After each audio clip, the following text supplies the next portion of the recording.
À suivre dans le grand angle, une réflexion sur les explorateurs, les anthropologues et même les touristes au contact des peuples intouchés. Mais qui sont les sauvages? Réponse dans un instant avec Jean Talon.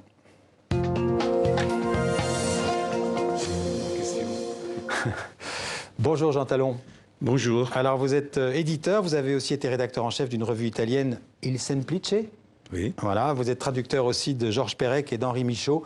Et vous venez de publier aux éditions Plein Jour un livre très original intitulé « Explorateurs, touristes et autres sauvages ». Alors, quel rapport entre les explorateurs, les touristes et les sauvages?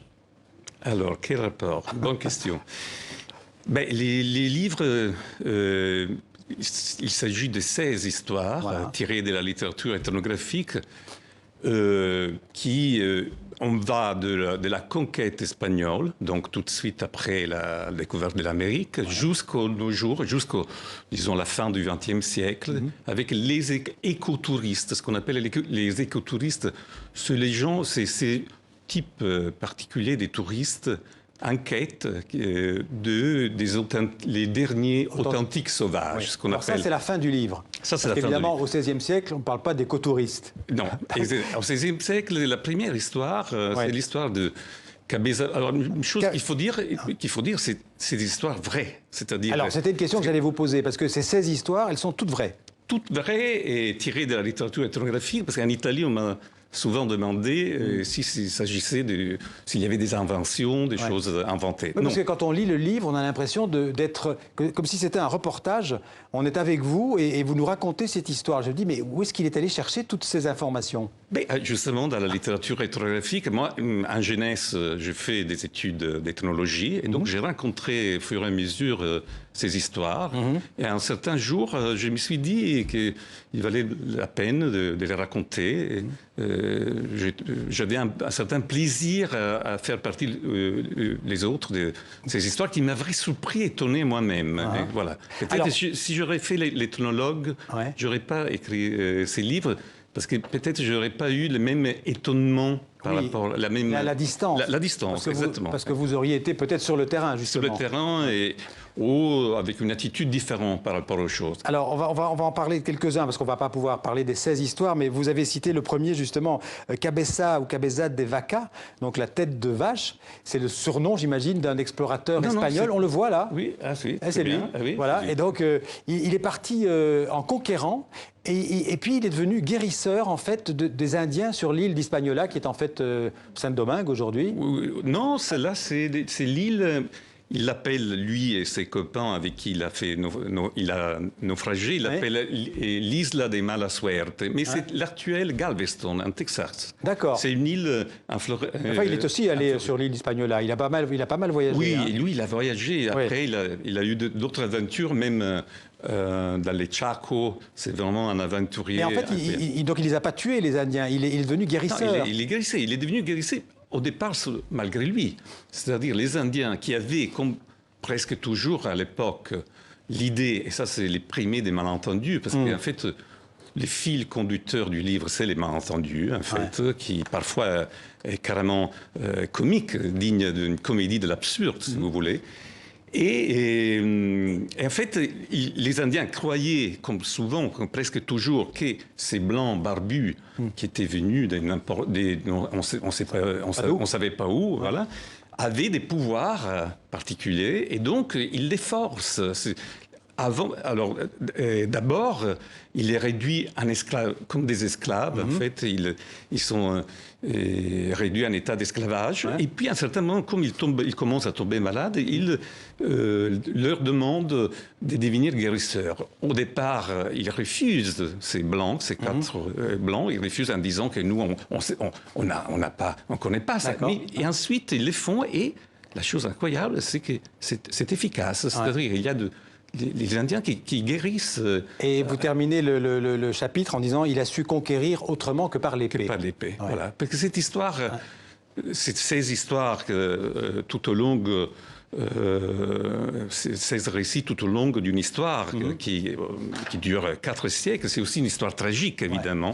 Il ne faut pas oublier, c'est une histoire qui a amené à la perte des langues, des cultures et d'entières populations.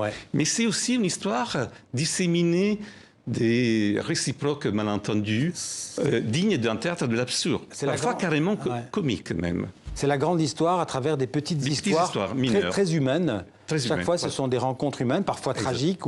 Mais en tout cas, par exemple, il y en a une autre qui est un personnage incroyable, c'est le Français René Caillé.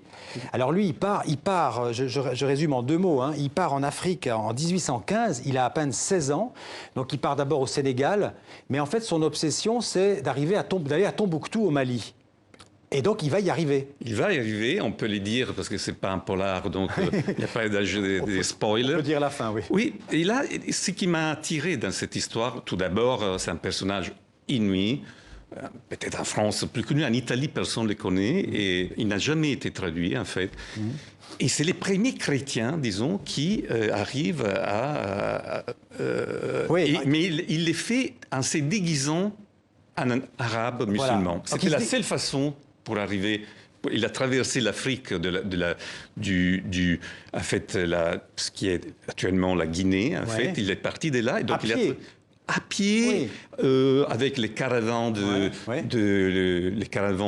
commerçants de l'époque, arabes. À chaque fois, il s'habille en arabe. Il s'habille en arabe.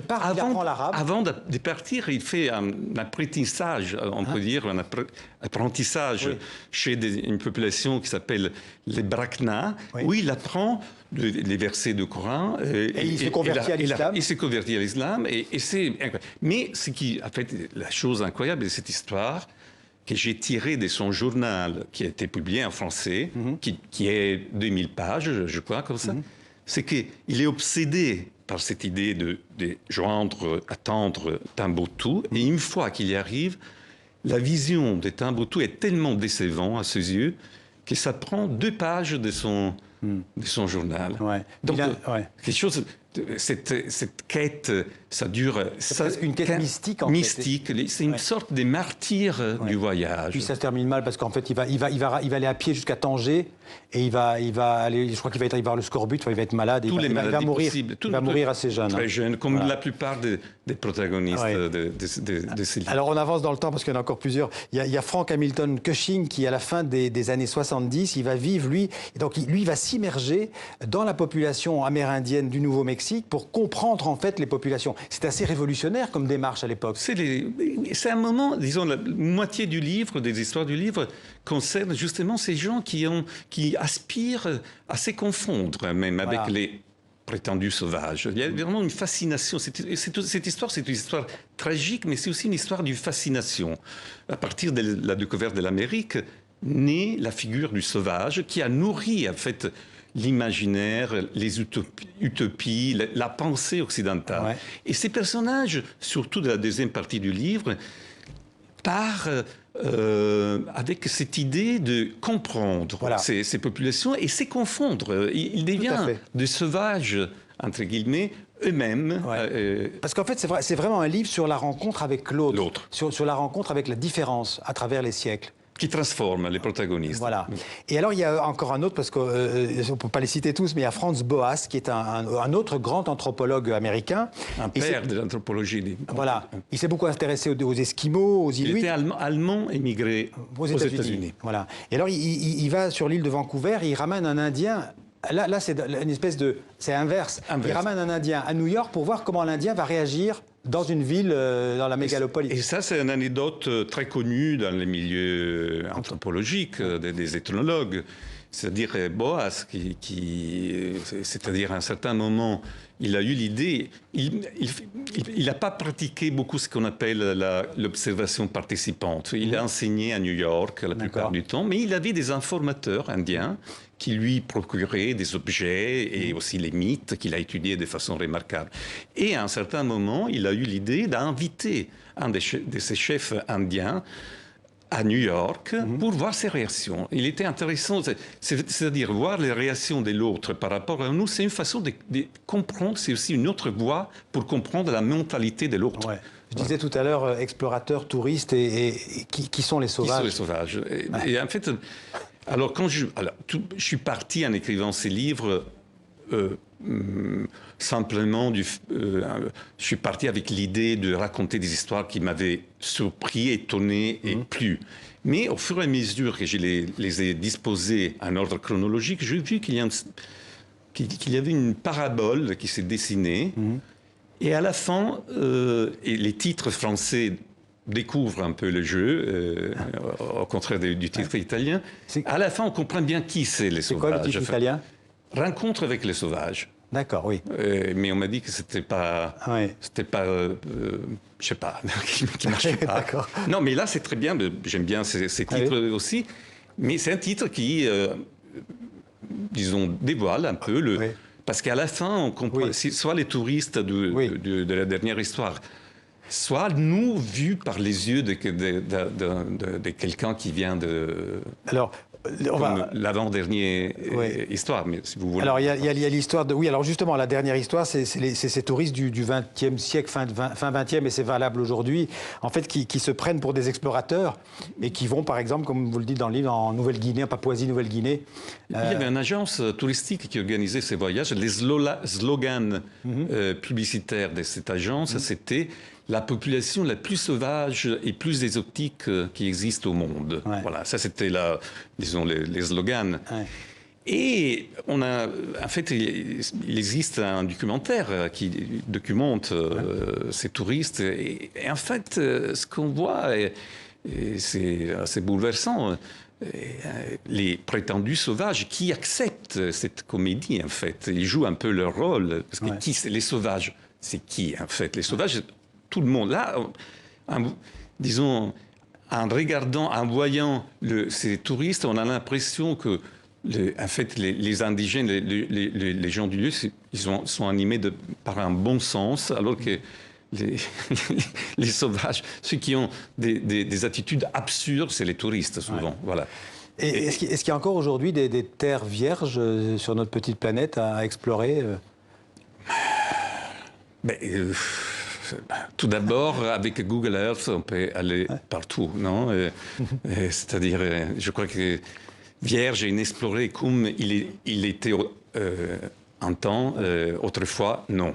C'est-à-dire, il y a sûrement encore des régions qui sont très inhospitalières, et peut-être qui n'ont pas été encore atteintes par les touristes. Mais ça va venir, à mon avis. Le tourisme, c'est les vrais faits épocaux des dernières, dont on n'a pas mesuré encore les conséquences. Il y a encore plein d'autres trucs dans le bouquin. Par exemple, Claude Lévi-Strauss qui apprend les mœurs sexuelles du peuple Nambikwara. Enfin bon, c'est vraiment un livre passionnant. Merci d'être venu, d'avoir fait l'effort de parler en français, qui n'est pas et je m'excuse pour mon accent italien, mais il n'y a rien à faire. C'est très très bien. Je suis italien. En dépit de mon nom, je suis italien. Le titre Explorateur, touriste et autres sauvages. Merci beaucoup, Jean Talon. Merci à vous de m'avoir invité.